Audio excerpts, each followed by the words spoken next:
Amid the harsh deserts of the Middle East, where there's nothing but rocks, wind, and burning sun, the people of Israel achieved something that stunned the world. They carved more than 12,000 kilometers of canals through the desert to create a massive artificial river, channeling billions of liters of water from the Mediterranean Sea to sustain an arid nation. But Israel took it even further. They turned all that seawater into fresh, drinkable water using cutting-edge technology inside massive desalination plants. Curious how this almost unreal process actually works? Join Mandarin Tech as we dive into the story behind one of the most extraordinary engineering feats of our time.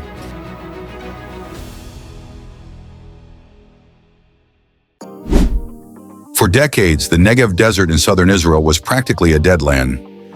Dry, cracked, and almost impossible to cultivate.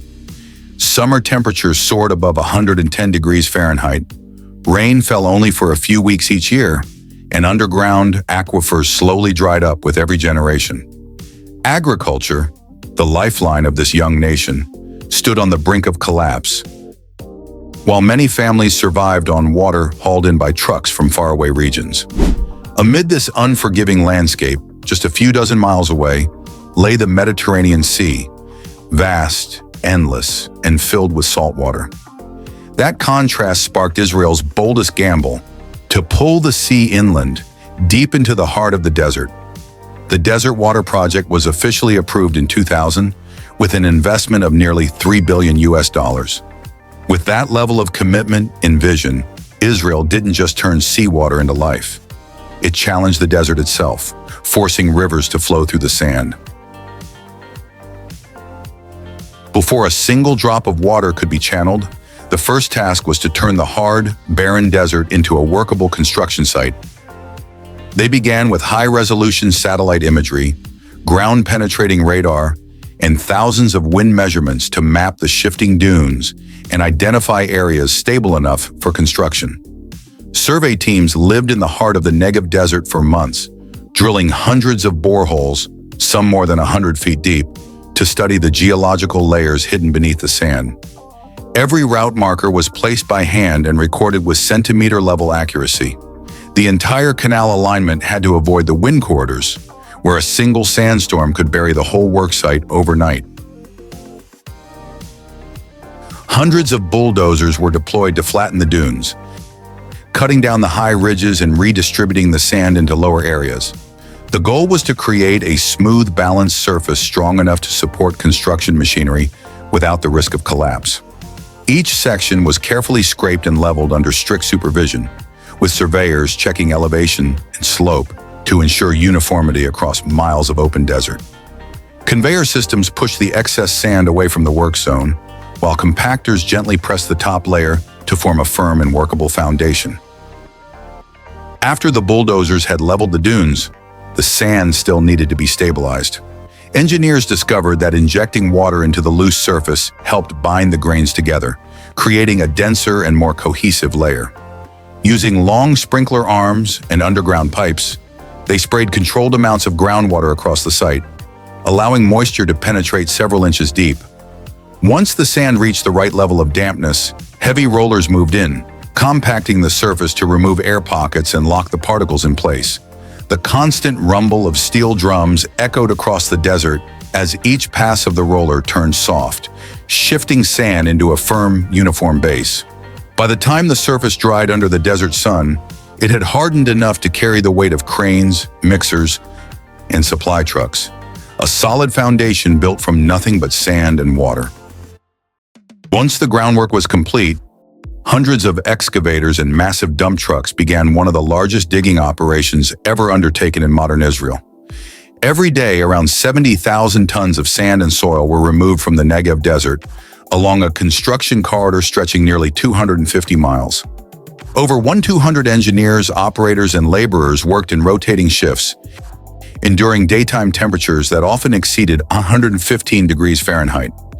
The canal was shaped with a wide U-profile, about 150 feet across at the base and an average depth of 23 feet. To allow water to flow naturally without pumps, the longitudinal slope was held within 1 inch per 100 feet, an incredibly tight margin over such distance. Survey crews rechecked elevation with laser leveling instruments every 160 feet to ensure the canal floor stayed perfectly aligned.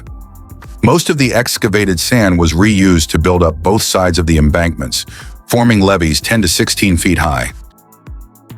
In hilly terrain, bulldozers cut the layers step by step, while in low-lying areas, trucks hauled and stabilized fill material until the grade was reached.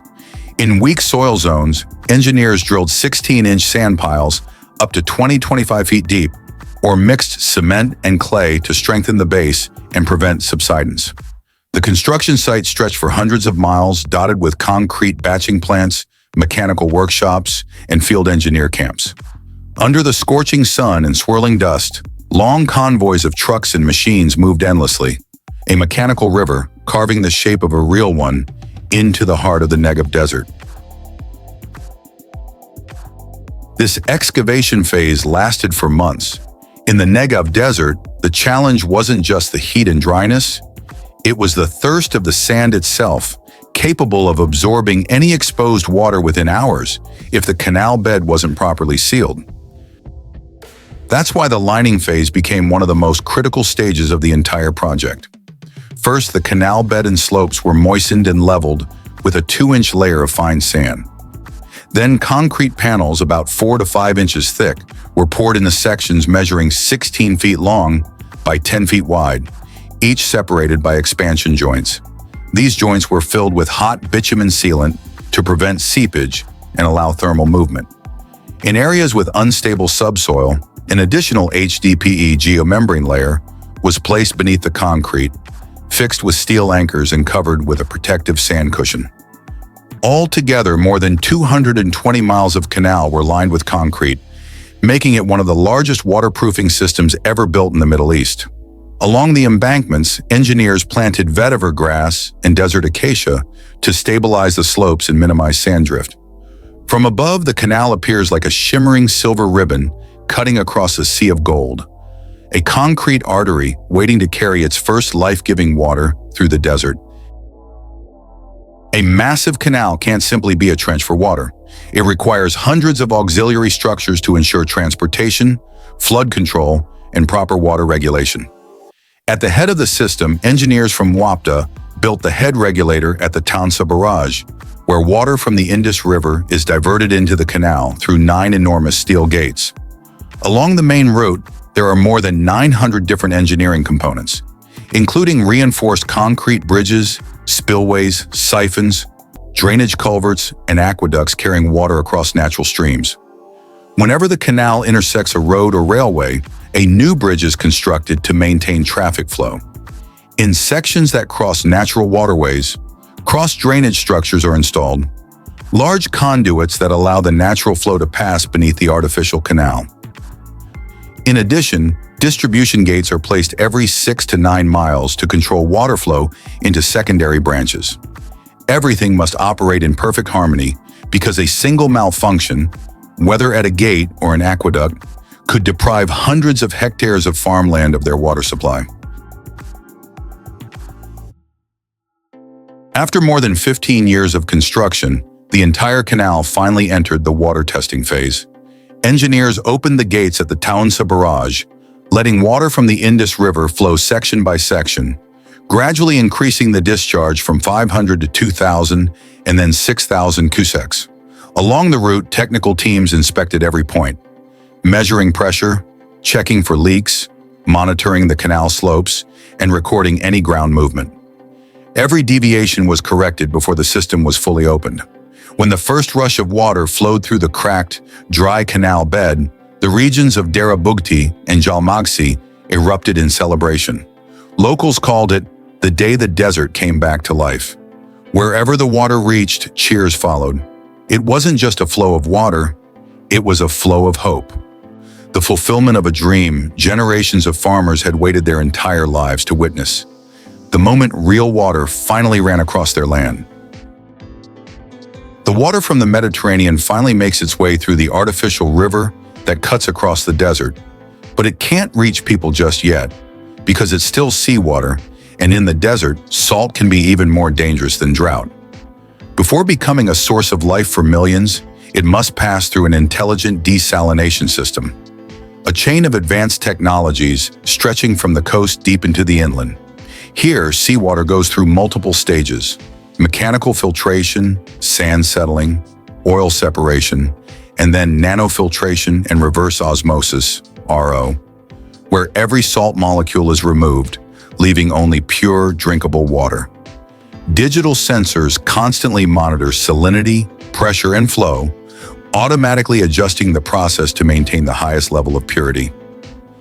Only after passing all these layers of control does the water enter the main canal, beginning its hundreds-mile journey across the Negev desert.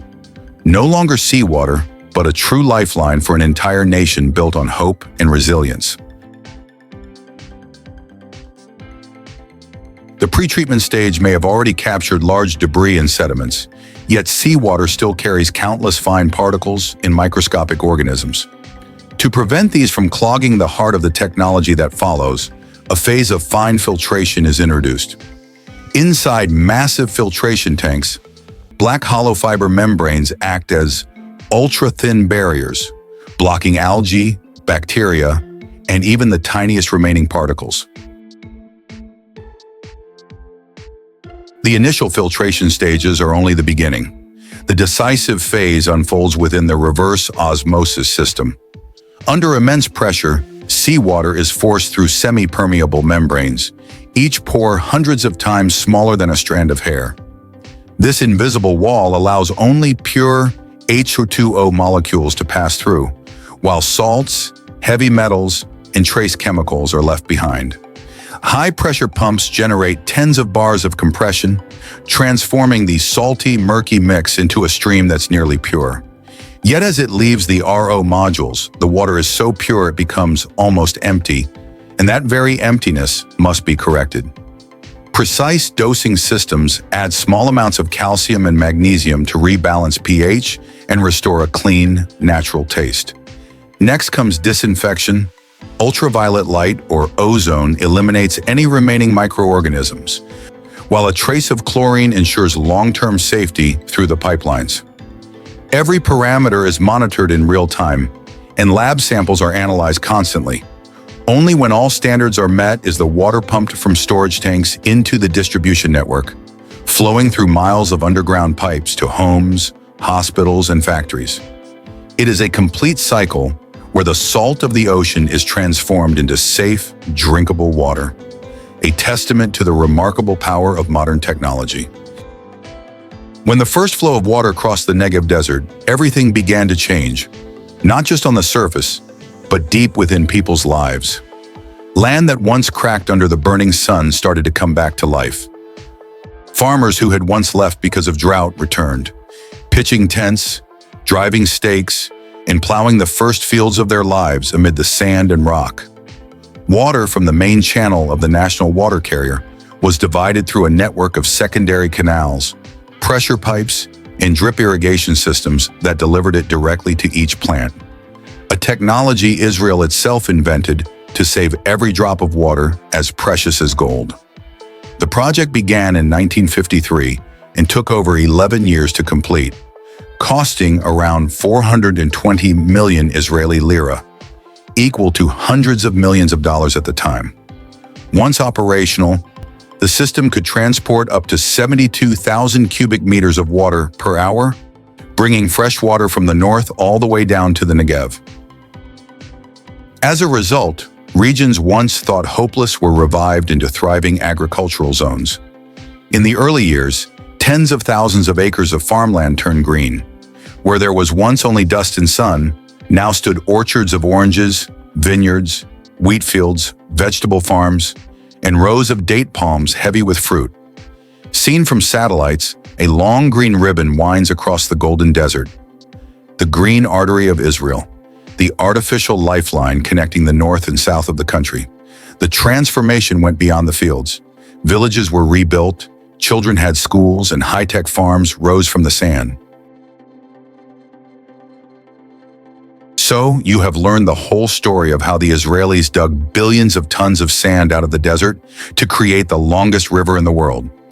Are you amazed by their technology of turning seawater into fresh water? If so, let me know. Thank you for joining me in the video, and remember to follow the next videos.